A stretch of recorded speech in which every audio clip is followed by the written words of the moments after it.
بسم اللہ الرحمن الرحیم۔ درویش 1931۔ مجھے ان پر فخر تھا۔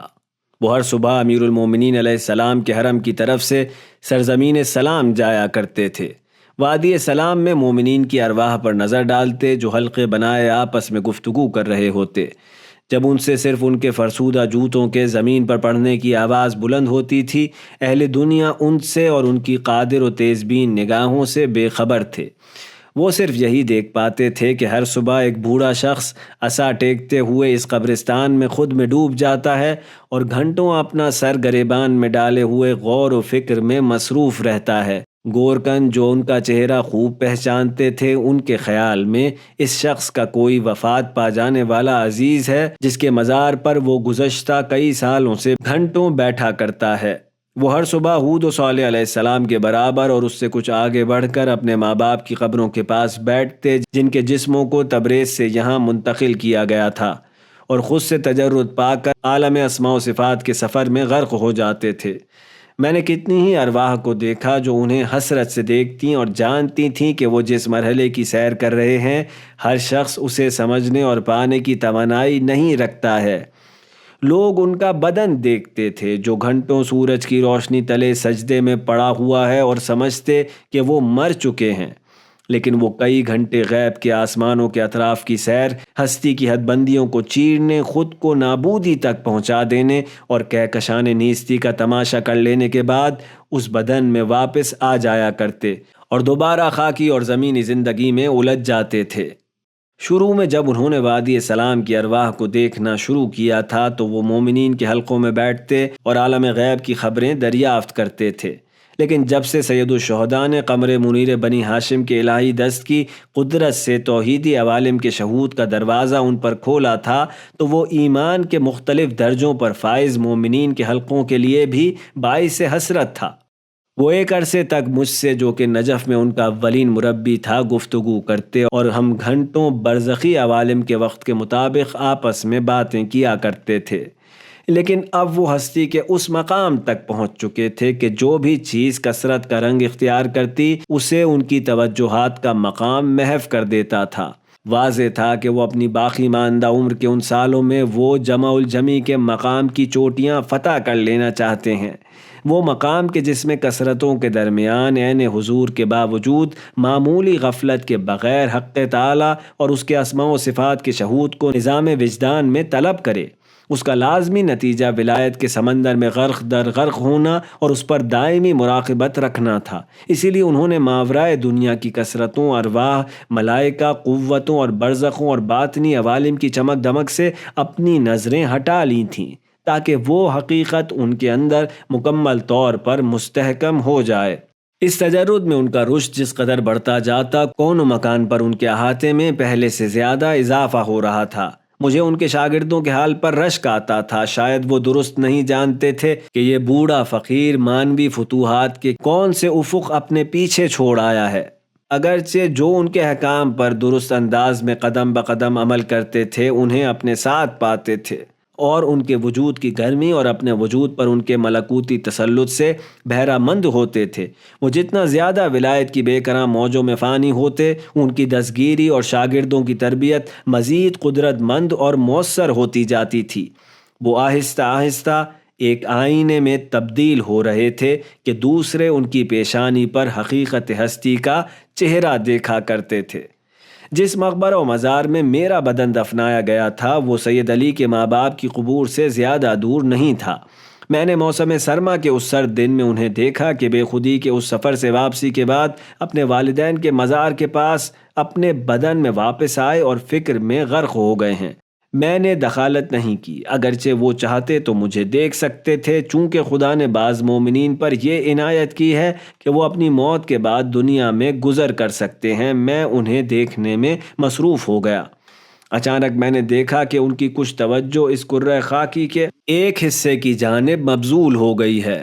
وہ کبھی عمودی سیر کرتے جس میں وہ باطنی و بالا عوالم کے مسافر ہوتے، اور کبھی عرضی سیر کرتے اور اپنی جگہ بیٹھے ہوئے خود کو دنیا کے دوسرے حصے میں پاتے تھے۔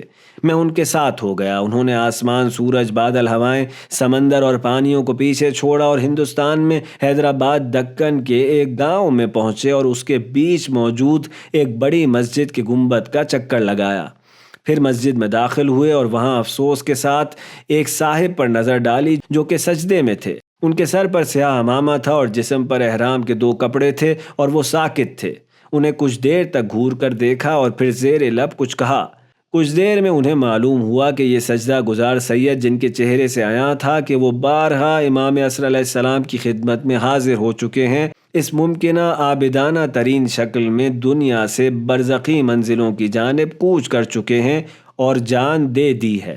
وہ کچھ دیر ان کے پاس کھڑے رہے اور اپنی آنکھوں سے جن میں بے قرار کا رنگ موجے مار رہا تھا انہیں دیکھتے رہے، اور اپنے چہرے پر موجود آثار غم کے ساتھ وادی سلام میں اپنے بدن میں واپس چلے گئے، جو ان کے والد کے مزار پر گریباں میں منہ ڈالے ہوئے تھا۔ جب ان کی روح ان کے بدن میں واپس آئی، اپنا سر اٹھایا اور پھر گہری سانس لی، پھر اپنے اطراف میں دیکھا، اور اس حالت میں کہ ان کی آنکھوں میں موجود آنسوؤں کی نمی سورج کی روشنی کا پرشکوہ انعکاس خلق کر رہی تھی، اپنی جگہ سے اٹھے اور غم و اندوہ کے ساتھ وادی سلام کے داخلی دروازے کی سمت اور وہاں سے ہندی مدرسے میں اپنے حجرے کی جانب چل پڑے۔ اس دن دروس کی تعطیل تھی، کیونکہ نجف اشرف میں 2 قبیلوں کے درمیان خونی لڑائی شروع ہو گئی تھی، جو کہ وقفے وقفے سے آپس میں جھگڑتے رہتے تھے۔ اس روز ان کے معمول کے دروس کے بجائے ان کی اپنے بعض شاگردوں سے قبل الظہر ملاقات طے تھی، تاکہ ایک ایک کر کے ان کے تمام سوالات اور مشکلات سنیں اور ان کے معنوی امور میں ان کی رہنمائی کریں۔ وہ اپنے حجرے میں، جہاں سردی اور ہوا کی سوزش داخل ہو چکی تھی، بیٹھ گئے اور اپنا سر نیچے جھکا لیا۔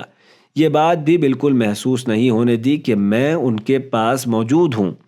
کچھ وقت گزر گیا کہ دستک سنائی دی۔ قاضی نے نحیف آواز میں کہا، تشریف لائیے۔ دروازہ کچھ چرچراہٹ کے ساتھ کھلا اور شیخ محمد تقی آملی اندر داخل ہوئے، جو کہ ایک فقیہ اور دانش مند شخص تھے، اور ان کے چہرے پر سیر اللہ کی استعداد نمایاں تھی، نیز مکاشفات و خاص احوال کے آثار ان سے آشکار تھے۔ اگرچہ وہ خود نجف اشرف میں فقہ و اصول کے درجے اول کے مدرس تھے، تاہم سید علی کے فقہ کے درس میں آیا کرتے تھے اور ان سے ان کے اعلیٰ علمی مقام کا پتہ چلتا تھا۔ سید علی ان کے احترام میں کھڑے ہو گئے، سلام کیا اور انہیں خوش آمدید کہا، اور اپنا سر جھکا کر جیسے شیخ محمد تقی کے وجود کے صفحات کا مطالعہ کر رہے ہیں خود میں ڈوب گئے۔ شیخ محمد تقی نے بھی اپنے لب سی لیے تھے اور وہ 2 زانو ہو کر بیٹھے ہوئے تھے۔ چند لمحوں کے بعد قاضی نے کہا، الحمدللہ آپ احکام پر پابندی سے عمل کر رہے ہیں، لیکن اس راہ کا اصل و اصول مراقبہ ہے۔ ان مراتب میں مراقبہ جو میں نے آپ کی خدمت میں عرض کیا ہے، جو مراقبہ مد نظر ہے، اگر وہ نہ کیا جائے تو نفس میں غور و فکر اور معرفت النفس میں توجہ سے آپ کو سوائے خیالی سیر کے اور کچھ نہیں ملے گا۔ شیخ محمد تقی اپنا سر ہلا رہے تھے۔ انہوں نے خاص احترام سے کہا، جی آغا، بس آپ کا حکم ہے کہ پہلے کی مانند یونسی سجدہ مراقبہ میں شدت اور پہلے سے بڑھ کر نفس اور اس کے احوال پر توجہ جاری رکھوں؟ ہاں انشاءاللہ، اور اگر ضروری استعداد پیدا ہو جائے تو اذکار اور ذکر کے چلوں کے بارے میں الگ سے عرض کروں گا۔ شیخ محمد تقی نے ادب و احترام سے کہا، آغا آپ نے روزانہ قرآن کی قرأت کے بارے میں جو حکم دیا تھا، کیا میں اس کے بارے میں سوال پوچھ سکتا ہوں؟ قاضی، جو کہ سوچ میں ڈوبے ہوئے تھے، بولے، فرمائیے۔ شیخ محمد تقی نے پہلو بدلا اور کہا، آغا ہم نے سنا ہے اور بزرگ اہل معرفت کی کتب میں پڑھا ہے کہ بعض لوگ جب قرآن کی تلاوت کرتے ہیں تو ان کے سامنے آفاق کو چیر دیا جاتا ہے اور وہ غیب کے اسرار کشف کرتے ہیں، لیکن جب ہم قرآن پڑھتے ہیں تو اس کی تلاوت سے ہمیں ایسے کوئی آثار نصیب نہیں ہوتے ہیں۔ جب قاضی نے شیخ محمد تقی کی بات سنی تو کچھ دیر تک ان کے چہرے کو غور سے دیکھتے رہے اور پھر کہا، ہاں شیخ محمد تقی، ہاں وہ قرآن کی تلاوت خاص انداز میں کرتے ہیں، قبلہ رو کھڑے ہوتے ہیں، ان کا سر ڈھکا ہوا نہیں ہوتا، کلام اللہ کو اپنے دونوں ہاتھ میں تھامتے ہیں اور جو کچھ تلاوت کرتے ہیں اس پر اپنے تمام وجود سے متوجہ ہوتے ہیں اور سمجھتے ہیں کہ کس کے سامنے کھڑے ہوئے ہیں۔ لیکن آپ جب قرآن کی تلاوت کرتے ہیں تو اپنی ٹھوڑی تک کرسی ایک خاص نیچی میز جس پر چادر وغیرہ ڈال کر اس کے نیچے پیر پھیلا کر بیٹھتے ہیں، آپ اس کرسی کے نیچے ہوا کرتے ہیں اور قرآن کو زمین پر رکھ کر اس کے صفحات کو دیکھتے ہیں۔ شیخ محمد تقی کے گال کچھ سرخ ہو گئے تھے۔ انہوں نے اپنا سر تائید میں ہلایا اور کہا، درست ہے آغا، میں قرآن بہت پڑھتا ہوں، لیکن اسی طرح جو آپ نے فرمایا۔ قاضی، جن سے واضح تھا کہ غم نے انہیں کچل دیا ہے، معمولی سا مسکرا کر انہوں نے اپنا سر جھکا لیا۔ کچھ دیر بعد شیخ محمد تقی نے کہا، آغا میں نے آپ کو بہت زحمت دی، لیکن صرف یہ چاہتا ہوں کہ آپ سے ایک درخواست کروں اور نہیں جانتا کہ آپ اجازت دیں گے یا نہیں۔ استاد نے کہا، پوچھیے آغا شیخ محمد تقی، ابھی آغا سید محمد حسین کے آنے میں کچھ وقت باقی ہے۔ شیخ محمد تقی نے اپنا ہاتھ سینے پر رکھا، شکریہ ادا کیا اور جیسے اپنے الفاظ مرتب کر رہے ہوں کہا، آغا میں چاہتا ہوں کہ اگر ممکن ہو تو آپ میرے لیے ایک استخارہ کر دیجئے۔ قاضی، جن کے چہرے پر تربیت کا استحکام اور اقتدار موجیں مار رہا تھا، کہا، ایک طالب علم جو کئی سال سے نجف اشرف میں ہو اور وہ اپنے لیے استخارہ نہ کر سکے؟ شیخ محمد تقی نے، جو کہ واضح تھا کہ بہت شرمندہ ہو گئے ہیں، خود کو سنبھالا اور سنجیدگی سے کہا، آغا جیسا کہ میں نے بارہا آپ سے درخواست کی ہے، اگر ہو سکے تو بندے کو دستور العمل عنایت کیجیے تاکہ امام عصر علیہ السلام کی خدمت میں شرف یاب ہو سکوں اور ان سے استخارے کی اجازت حاصل کروں، تاکہ ولی اکبر کا اذن مجھے حاصل ہو اور میں اپنی دیرینہ آرزو پالوں۔ قاضی، جو کہ اپنی جگہ پر مضبوطی سے بیٹھے ہوئے تھے، کہا، وہی عام اذن جو انہوں نے اپنے والیوں کے لیے صادر فرمایا ہے ہمارے لیے کافی ہے اور خاص اجازت لینے کی ضرورت نہیں ہے۔ لیکن شیخ محمد نے اصرار و التماس شروع کر دیا اور اس قدر اپنے استاد سے طلب کیا کہ آخر کار قاضی نے اصحاب بدر کی تعداد کے برابر آیہ نور کی خاص انداز میں قرأت کرنے کا انہیں طریقہ سکھایا، اور آخر میں رخصت کے وقت ان کے احترام میں کھڑے ہوئے اور حجرے کے دروازے پر ان سے کہا، لیکن آغا شیخ محمد تقی، اس راہ کی بنیاد مراقبہ اور معرفت النفس پر ہے۔ اگر مراقبہ نہ ہو تو تشرف کے لیے مناسب استعداد بھی حاصل نہیں ہو سکتی ہے۔ مراقبہ کو پالیں۔ شیخ محمد تقی، جو کہ دستور دریافت کر کے خود میں پھولے نہیں سما رہے تھے، کہنے لگے، بسر و چشم استاد، آپ نے جو عنایت اس حقیر پر فرمائی ہے اس پر میں آپ کا بہت شکر گزار ہوں۔ قاضی مسکرائے، انہیں خدا حافظ کہا اور دروازہ بند کر کے اپنی جگہ بیٹھ گئے، گویا ان کی فکر ہندوستان میں اس سجدہ کنہ جسد میں مشغول تھی۔ کچھ دیر کے بعد دوبارہ دستک ہوئی اور اس بار سید محمد حسین تباہی اپنے پرعظمت چہرے اور آسمانی رنگ آنکھوں کے ساتھ اندر آئے اور غم زدہ حالت میں قاضی کے سامنے بیٹھ گئے۔ احوال پرسی کے بعد قاضی نے ان سے پوچھا، یہ کون سا فرزند ہے جو علویہ سے سخت ہو رہا ہے؟ سید محمد حسین نے کہا، آغا یہ دوسرا ہے، محمد کی وفات کے بعد اور اس مرتبہ بھی چند روز پہلے۔ قاضی چند لمحے خاموش رہے، گہری سانس لی اور پھر کہا، آغا محمد حسین، یہ سب عالم میں حساب کتاب سے ہے، یہ صبر کا راستہ ہے اور طریق توحید میں استقامت پروردگار کا اسم اعظم ہے۔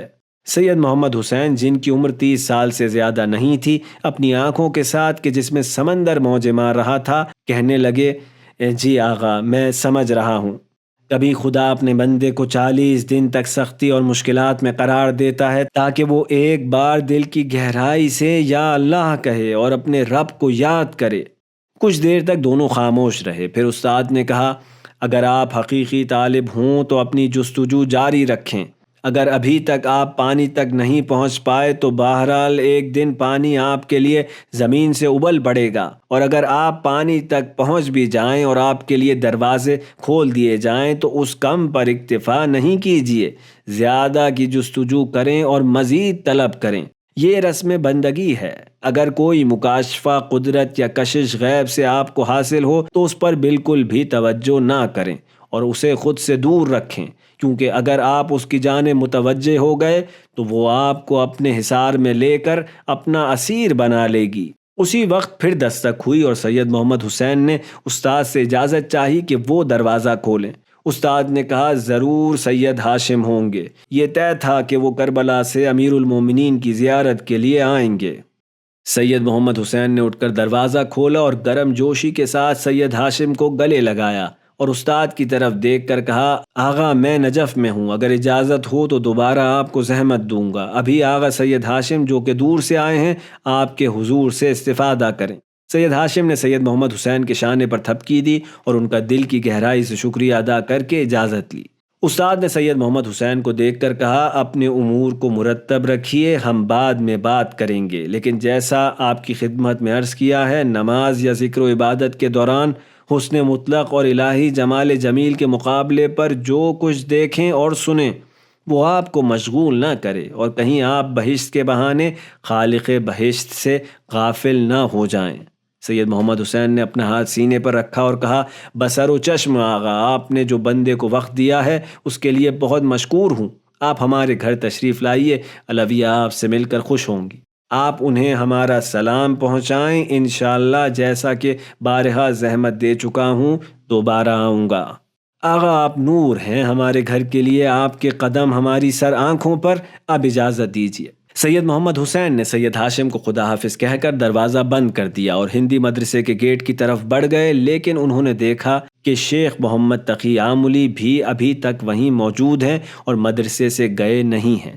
سید ہاشم نے احترام کا اظہار کیا، استاد کا ہاتھ چوما اور بیٹھ گئے۔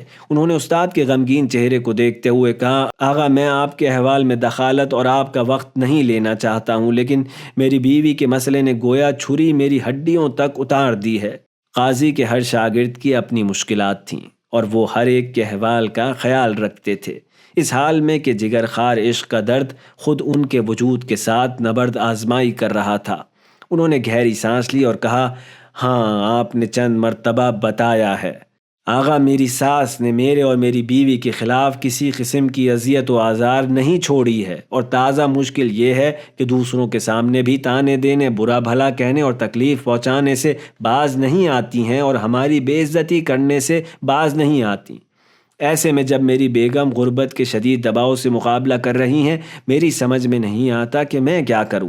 ابھی ان کی والدہ آئی تھیں اور عنبر کی خوشبو والے چاول کی تھیلی اور حیوانی روغن ہمارے کمرے کے پردے کے قریب کر رہی تھیں تاکہ میرے عذاب کا پہلے سے بڑھ کر تماشا کر سکیں۔ قاضی نے سر ہلایا اور کہا، اس کا کیا حل ہے سید ہاشم؟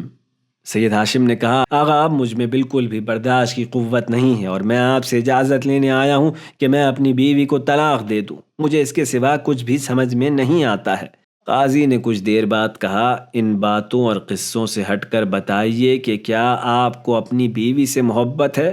سید ہاشم، جن کی صورت آہنگری کی حرارت سے سرخ اور تمتمائی ہوئی تھی، انہوں نے اپنے ہاتھوں کو دیکھا جو کہ ہتھوڑا پکڑنے اور بھٹی کی آگ کے باعث شکستہ حال تھے، اور کہا، جی آغا میں ہدیہ کو بہت چاہتا ہوں۔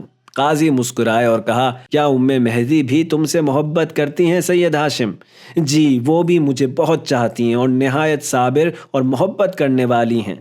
استاد نے اپنی داڑھی پر ہاتھ پھیرا اور سنجیدگی سے کہا، آپ کے لیے طلاق کی کوئی صورت نہیں ہے، جائیں اور صبر اختیار کریں۔ آپ کی تربیت آپ کی ساس کے ہاتھوں میں ہے، جو آپ بتا رہے ہیں اس کے مطابق خدا نے مقرر فرمایا ہے کہ آپ کو باادب بنانا اور آپ پر دروازہ کھلنا اسی ساس کے ہاتھ میں نیز سختیوں اور ان سے رابطے کی مشکلات میں ہوگا۔ جب نفس معشوق کی چاہت کے علاوہ طلب کرے تو انسان کے لیے واجب ہے کہ اس سے جنگ و قتال کے لیے آمادہ ہو جائے۔ سید ہاشم، جن میں گویا استاد کے کلام سے ایک ارادہ پھونک دیا گیا تھا، کہنے لگے، آغا آپ جو بھی فرمائیں، اگر ہو سکے تو ہماری زندگی اور اس گرہ کے کھل جانے کے لیے میرے حق میں دعا فرمائیے۔ سید ہاشم، اگر کوئی کسی چیز کو طلب کرے اور سنجیدگی سے اس چیز کے لیے کوشش کرے تو اسے پا لیتا ہے، اور جو کوئی دروازہ کھٹکھٹائے اور ڈھٹائی دکھائے تو آخر کار اس میں داخل ہو جائے گا۔ آپ اپنے آپ کو سید الشہداء پر بھروسے اور ان کی عنایت کے حوالے کر دیں، خدا کام کو درست کر دے گا۔ سید ہاشم نے دوبارہ اپنے استاد کا ہاتھ چوما اور کہا، آغا میں آپ کو مزید زحمت نہیں دوں گا، میں نے حکم دریافت کر لیا ہے اور اب میں مولا کائنات کی زیارت کے لیے جاؤں گا۔ قاضی ان کے احترام میں بھی اٹھے اور انہیں رخصت کیا۔ سید ہاشم جب حجرے سے باہر آئے تو میں نے دیکھا کہ بعض طلاب، جن میں سے زیادہ تر قاضی کے شاگرد تھے، صحن میں جمع ہو گئے ہیں۔ سید محمد حسین، سید محمد حسن، شیخ علی اکبر مرندی، شیخ محمد تقی آملی، مرزا ابراہیم عرب، سید علی نوری اور ایسے ہی دوسرے افراد، جیسے کوئی واقعہ ہو گیا ہے۔ سید ہاشم جب ان میں شامل ہوئے تو میں نے دیکھا کہ ان کے چہروں پر آنسو حلقہ بنائے ہوئے ہیں۔